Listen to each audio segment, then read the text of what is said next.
Bienvenidos a otro capítulo más de Hablando con Propiedad Intelectual. Artur, qué gusto tenernos aquí otra vez. Sí, muchas gracias. Y bueno, hoy vamos a platicar de un tema que por lo menos para mí era desconocido hasta hace unos meses, que tuve que abordarlo por cuestiones académicas. Vamos a platicar del metaverso. Sí, y bueno, hace un año exactamente tuvimos un primer programa con conceptos muy generales del metaverso. Entonces esto es como una actualización. ¿Qué ha pasado con el metaverso a un año de distancia? Y bueno, tú tienes ahí bastantes datos interesantes, ¿no? Sobre todo creo que, la noticia general, o por lo menos las noticias a las que yo he tenido acceso de forma general, es que los metaversos, porque hay que reconocer que no es uno, son varios, no han tenido el impacto económico que se pudiera haber esperado. Sí. Pudiendo tener gran número de usuarios, el tema del alcance que tienen los metaversos ha sido bueno, pero no está cumpliendo las expectativas económicas que los creadores de estos diferentes metaversos o plataformas tenían en mente. Sí, se habla de pérdidas económicas. Por ejemplo, creo que hizo un gran statement Facebook cuando cambió su nombre a Meta como tal. Y la gran apuesta de Mark Zuckerberg era que Meta pudiera tener un impacto económico bastante grande a favor de su empresa. No lo ha tenido, incluso se habla de pérdidas económicas y cómo la inteligencia artificial, que la abordaremos brevemente más adelante, ha impactado o ha opacado el metaverso, ¿no? Sí. Y me parece que en ese programa que hicimos hace, como bien dices, un año o quizá un poquito más, platicábamos de las cuestiones técnicas de cómo funcionaba el metaverso. Y recuerdo yo perfecto, lo hicimos en línea, porque estábamos creo que en pandemia todavía. Me parece. Y yo escuchaba algunos conceptos y no me quedaban tan claros, los veía como un poco etéreos y hablábamos de NFTs en aquella ocasión. Y yo decía, híjole, y los non-fungible blockchain también, o sea, como cosas muy etéreas. Y conforme ha ido pasando el tiempo, se han convertido en términos más usuales para nosotros y que de alguna manera hemos podido entender de mejor forma, ¿no? Y comprensibles para el público, ¿no? Exactamente. Y hablando precisamente de eso, me comentabas hace unos momentos que hay una definición ya incluso de metaverso en la ley, ¿no? Es correcto, la verdad es que yo no la tenía en mente, un colega me hizo favor de traerla a mi atención, y es una definición que se incluyó en el Código Nacional de Procedimientos Civiles y Familiares, que si bien es cierto, todavía no entra en vigor y tendrá que surcar una serie de pasos y formalidades para llegar. Proceso legislativo, ¿no? Exactamente. Me llama la atención que ya este nuevo ordenamiento jurídico ya se ocupa de dar una definición de lo que es el metaverso, y me voy a permitir leerla. El código que menciono, en el artículo 2, señala en la parte de que lo que es definiciones de términos, metaverso, y nos señala espacio virtual que posibilita la convivencia social en mundos digitales a través de experiencias gráficas inmersivas en tercera dimensión, que suele utilizar tecnologías de realidad virtual, realidad aumentada, realidad mixta o híbrida, tokens y cadena de bloques. O sea, creo que la definición es buena, mete todo lo que, todo lo que está como relacionado con los metaversos, y pues de entrada me parece interesante que ya en un cuerpo normativo esté incluido el término, ¿no? Y me quedo con dos elementos relevantes de la definición que mencionaste: realidad virtual, realidad aumentada. Agregaré un tercero, que es inteligencia artificial, porque si bien mencioné al principio que la inteligencia artificial de alguna forma ha opacado al metaverso, la realidad es que la inteligencia artificial, complementa al metaverso, ¿no? Entonces tenemos realidad aumentada, realidad realidad virtual y realidad mixta, realidad ¿no? virtual, y la inteligencia artificial como los tres elementos que pueden formar parte o constituir como tal al metaverso, ¿no?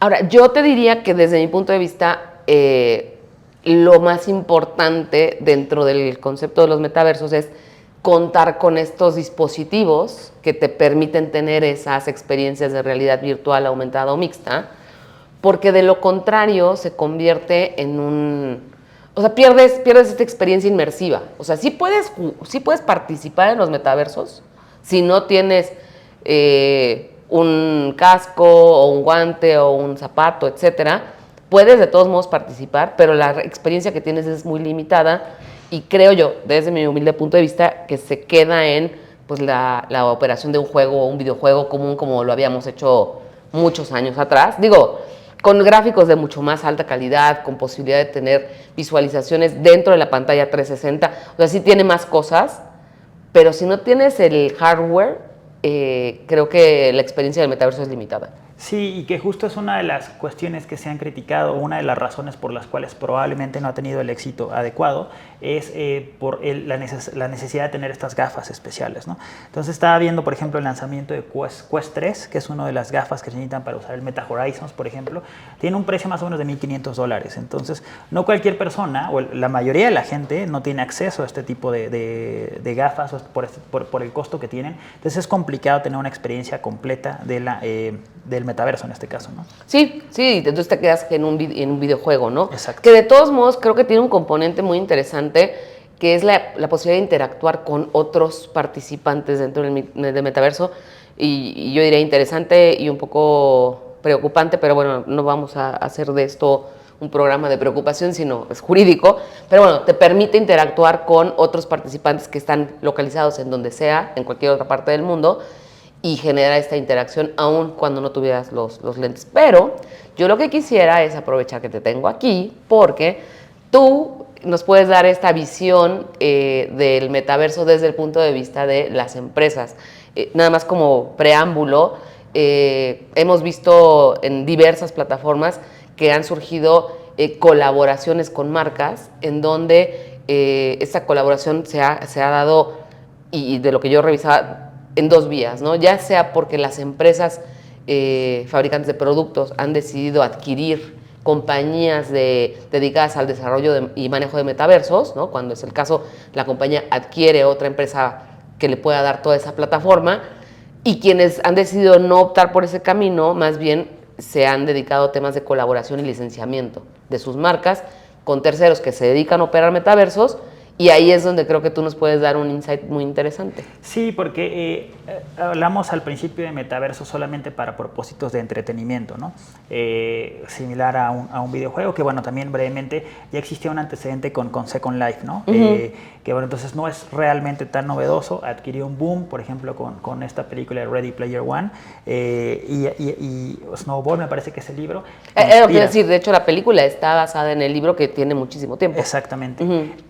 Y bueno, eso fue lo que inspira a Mark Zuckerberg a invertir tanto dinero en esta parte, ¿no? Pero bueno, eso es desde un punto de vista de entretenimiento, entre comillas, porque obviamente persigue un lucro lo que está haciendo Mark Zuckerberg. Pero en el caso de las empresas también me vienen como tres casos importantes, ¿no? ¿Cómo puedes monetizarlos?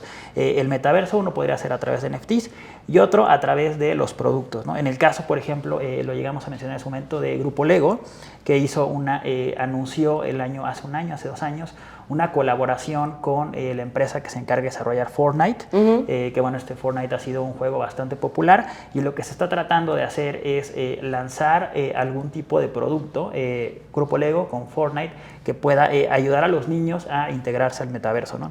Es muy importante la colaboración con esta empresa porque tienen como una especie de candado de seguridad justamente para los niños. Se llama Super Awesome, y lo que hace Super Awesome es tratar de dar seguridad a los niños en el metaverso, ¿no? Seguridad de datos personales, seguridad de cualquier tipo de delito que se pudiera cometer.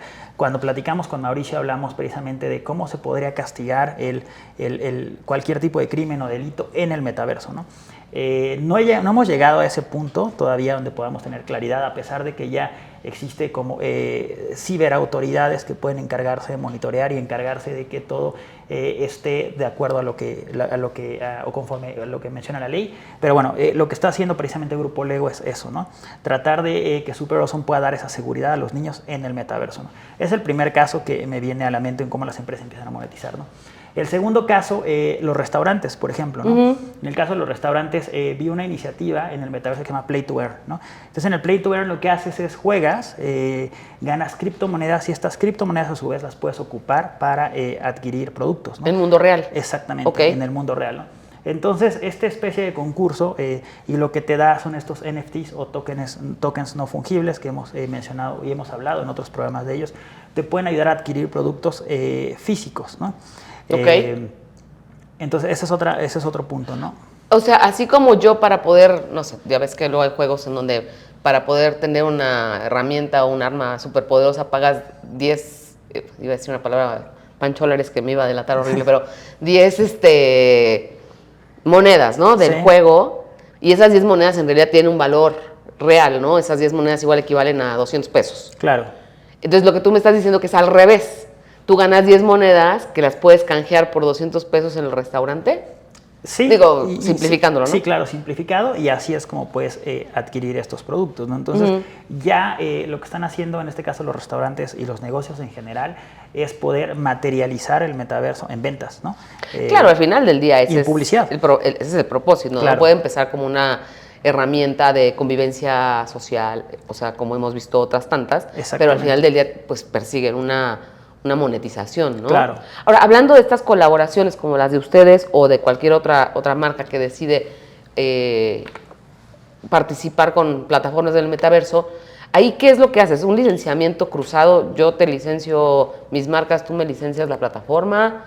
¿O pues, cómo funciona? Creo que hay diversos modelos. Uno podría hacer licenciamiento, otro es plenamente una colaboración, como existen muchísimos. Y vamos a regresar al mundo terrenal, por ejemplo. En el caso de, no se me viene a la mente, McDonald's, ¿no? McDonald's con estos, olvidé el nombre de los helados que tienen, pero estos... Ay, Dios, es que no quiero, tengo un nombre, pero no lo quiero decir porque si no es... voy a invadir alguna otra marca. Estos helados que tiene McDonald's, pues bueno, lo que hacen precisamente es tener estas colaboraciones con Coronado, por ejemplo, cajeta Coronado, ¿no? Que es el helado más la cajeta Coronado. Y lo que hacen ahí, sí es un licenciamiento cruzado, como le llamas, pero bueno, jurídicamente podría ser más un convenio de colaboración entre ambas empresas, ¿no? Donde se comparten. Como joint venture, ¿no? Exactamente. Que se llama generalmente, ajá. O copatrocinio le llaman también, exactamente, ¿no? Sí, igual, ¿no? Entonces, bueno, pues ese podría ser uno de los casos, ¿no? Eso hablando de productos, ¿no? Pero ¿qué tal en temas de derechos de autor? ¿O qué tal en tema de arte en general, ¿no? Estaba viendo, y bueno, estamos en épocas muy recientes del Día de Muertos, ¿no? Entonces hubo una iniciativa que se llama Viva la Calaca. Entonces lo que hacía Viva la Calaca es poner o fomentar el arte de estos llamados criptoartistas, ¿no? Sí. Entonces lo que hacían estos criptoartistas es en Viva la Calaca poder comercializar sus obras, ¿no? ¿Cuál es el beneficio de esta comercialización de obras digitales o NFTs? Es que no necesitas la intervención de un tercero, ¿no? Como podría ser el caso de casas de subastas. Galerías. Galerías, efectivamente. Ni siquiera un representante legal, sino tú directamente introduces tu obra al comercio a través de Viva la Calaca, a través de una cadena de bloques específica que puede simplificar la venta de tus obras, ¿no? Entonces, ahí también ya los artistas en esta parte cultural pueden comercializar sus obras, ¿no? Ahora, yo ahí quiero entender, y tú que sí le sabes al tema de los NFTs, y creo que eres propietario de algunos. A ver, yo compro el NFT de X artista, y ese NFT me da la posibilidad de imprimirlo. Es que, a ver, pues está muy bonito mi NFT, ¿y dónde lo cuelgo? Sí, bueno... O sea, me dices tú, el artista se va a ahorrar a la galería, claro, o se va a arreglar a la casa de subastas, pero ¿cómo lo pongo yo en mi pared? También depende mucho del smart contract que tengas, ¿no? Porque precisamente cuando hablamos de derechos patrimoniales, que hemos hablado en derechos de autor, derechos morales, derechos patrimoniales, ¿no? Entonces, lo más importante es la propiedad del NFT no te da la propiedad de la obra, ¿no? Como hemos mencionado anteriormente, y hay muchos NFTs que reproducen obras protegidas por derechos de autor, ¿no? Puede haber un NFT, por ejemplo, de Batman, ¿no? Y este NFT de Batman no tiene la autorización del titular de los derechos patrimoniales, ¿no? Entonces, en este caso, depende de los derechos patrimoniales que se te den a través de tu smart contract, vas a poder saber qué derecho vas a poder, derecho de reproducción, explotación, etcétera, que vas a poder hacer con este NFT, ¿no? O sea, perdóneme, pero puede darse el caso que yo compre un NFT, no me fijo, y resulta que nada más tengo el derecho de tenerlo en mi computadora o en mi metaverso, sí, y lo pongo en mi departamento virtual. Y precisamente también recuerdo que hace algunos programas hablamos de combate a la piratería, ¿no? Entonces, hablando de este combate a la piratería, hablamos de las plataformas de comercio electrónico y de los diversos programas que tiene, ¿no? Sí, sí. Por ejemplo, Amazon con el Amazon Registry, Mercado Libre, que para mí es uno de los mejores programas que tiene con el Brand Protection Program, donde puedes monitorear el contenido, bueno, bueno, que el contenido que se comercializa, que más bien que los productos que se comercializan no infrinjan derechos de propiedad intelectual, ¿no?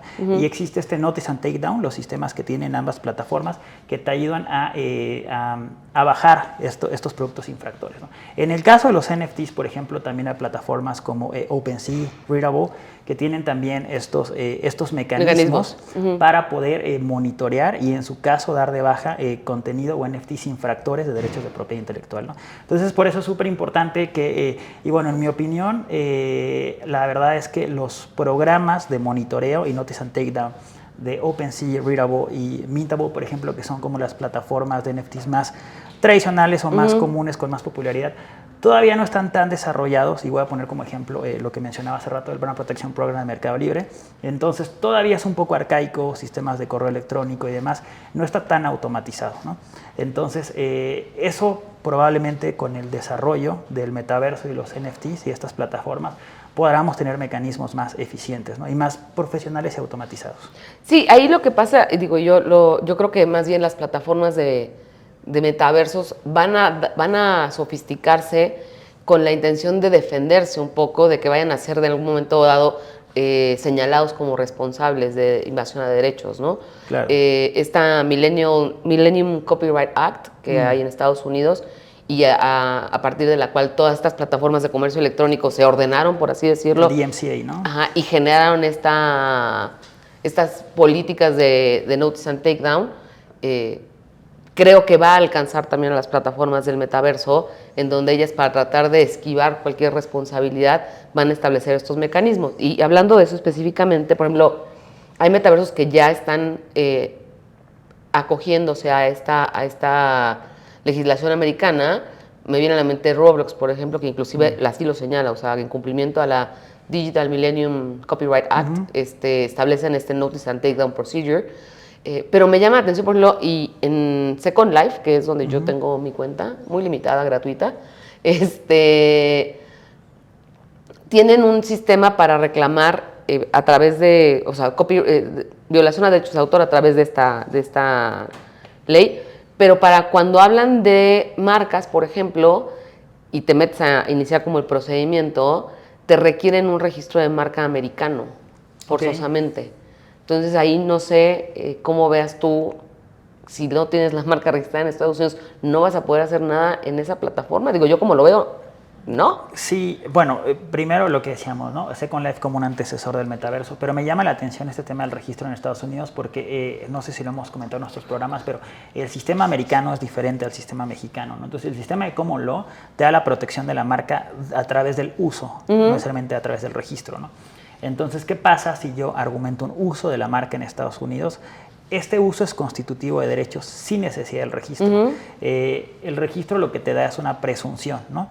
Y entonces, ¿qué pasa? Si te requieren el registro y no tienes un registro, pero demuestras un uso en Estados Unidos, tomando en cuenta que este uso sería constitutivo de derechos, ¿podría ser suficiente? A ver, conforme a la práctica norteamericana debería de serlo, pero a mí me llamó mucho la atención que haciendo como un ejercicio, digo que no llevé a todas sus instancias porque pues, que iba a reclamar, de hecho el procedimiento no se lleva de forma automática, sino que lo tienes que hacer a través de una reclamación vía correo electrónico. Cuando es marcas, cuando es derecho de autor sí tienen el procedimiento de Notice and Takedown, pero cuando se trata de marcas tienes que hacer el procedimiento como mandando una carta, bueno, no carta, pero una reclamación a través de un correo electrónico, y una de las cosas que tienes que acompañar es el US Registration.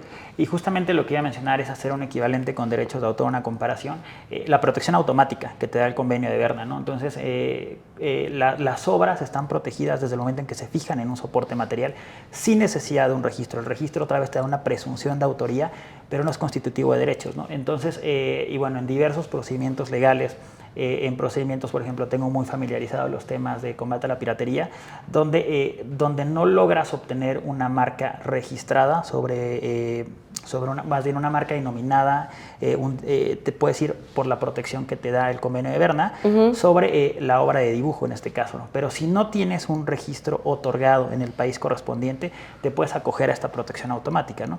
Entonces, en este caso, como mencionabas, si bien te piden un registro en Estados Unidos, podría ser también suficiente el mencionar que... es derecho de autor. Claro, porque cualquier marca denominada fue primero un dibujo, ¿no? Correcto.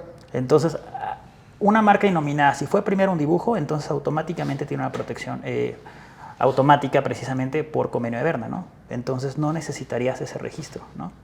Sí, estamos hablando de marcas innominadas, Claro. o mixtas, quizá. O mixtas, totalmente. Pero si estás hablando de marcas puramente nominativas. Una tridimensional podría ser incluso. Ya me viene el caso de la minifigura de Lego, ¿no? Que es una marca tridimensional, pero también es una obra de dibujo, ¿no? Y esa obra de dibujo está protegida por derechos de autor.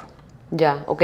Entonces, en tu experiencia, más bien tú irías vía derechos de autor. Sí, y me viene el caso de Chile, por ejemplo, en el caso de Chile, que no protegía las marcas tridimensionales hasta la ley corta que le llaman, me parece que se tiene 2 años, que incorpora las marcas tridimensionales.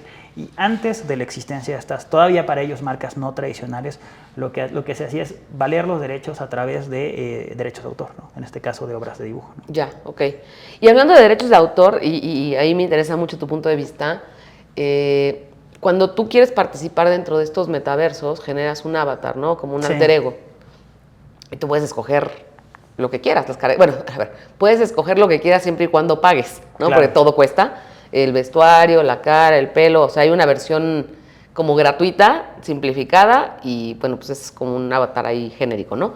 Pero si quieres tener un avatar bueno, tienes que comprar diversos aditamentos. Pero bueno, ya que tienes tu avatar bueno, que ya te costó una cantidad de dinero virtual que eventualmente corresponde a dinero real, la discusión, y me interesa tu punto de vista, es si tú tienes derechos sobre ese avatar, o sea, compras el avatar, fíjate, o lo que realmente tienes es una licencia sobre ese avatar.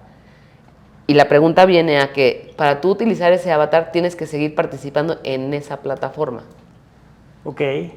O sea, no es que yo, suponte que abrí la cuenta y saqué mi avatar en Roblox y el día de mañana ya me cayó mal Roblox y ahora me quiero ir a Dreamlands o alguna otra plataforma, pero mi avatar me gustó y salió muy bien y me costó, ¿no? Me lo quiero llevar. Como llevarte tu teléfono celular. Claro, sí, bueno, ahí yo pensaría en los términos y condiciones, ¿no? Dependiendo de cada plataforma. Que nadie lee, pero bueno. Claro, si nos vamos a temas Facebook también como tal, ¿no? ¿Qué pasa con todo el contenido que tú subes a tu red social, ¿no? Fotografías, etcétera, ¿no? Le estás dando una licencia a Facebook para que la use. ¿Qué tipo de licencia le estás dando en caso de que así sea, ¿no? Depende de los términos y condiciones que hayas firmado, que hayas aceptado cuando abres tu cuenta de Facebook, ¿no? Entonces pensaría lo mismo en este caso que me pones, ¿no? Entonces yo pensaría que no hay una respuesta sí o no, sino va a depender de cada una de las plataformas, que seguramente todas se reservan, ¿no? El uso del avatar como parte del metaverso, siempre y cuando tú sigas participando, ¿no? Y entonces sería una licencia y no así una adquisición, ¿no? Y hablando precisamente de los avatares que mencionas, una de las razones también que no ha permitido que el metaverso explote como tal, y me voy a detener un poquito en Meta Horizons, que es la plataforma o el metaverso de Facebook, en este caso Meta. Una de las críticas importantes es que es todavía un poco digamos, no tan atractivos visualmente los avatares, incluso los avatares no tienen piernas. Entonces, ¿No tienen piernas? No tienen piernas, entonces es la crítica que se ha hecho, es como de, necesitamos que los avatares tengan piernas, ¿no? El año pasado, si no me equivoco, se había hablado de que los avatares iban a tener piernas. Hace poquito vi una noticia, el avatar de Mark Zuckerberg tiene piernas, y lo que se decía es que los diversos avatares van a tener piernas, pero solo en una sala específica. Digamos que en el menú de inicio, pero si ya sales del menú nada más de inicio, la carita. El cuerpo, hasta el torso, pero no tienen piernas. Entonces es interesante que puedan llegar a tener piernas, ¿no? Y esto lo podrá complementar precisamente la inteligencia artificial, ¿no? Claro. No, y de hecho, creo que, como bien decías desde un principio, el tema de la inteligencia artificial complementa, o más bien, no complementa, constituye parte de lo que son los metaversos, y me parece que hará la diferencia entre metaverso y metaverso.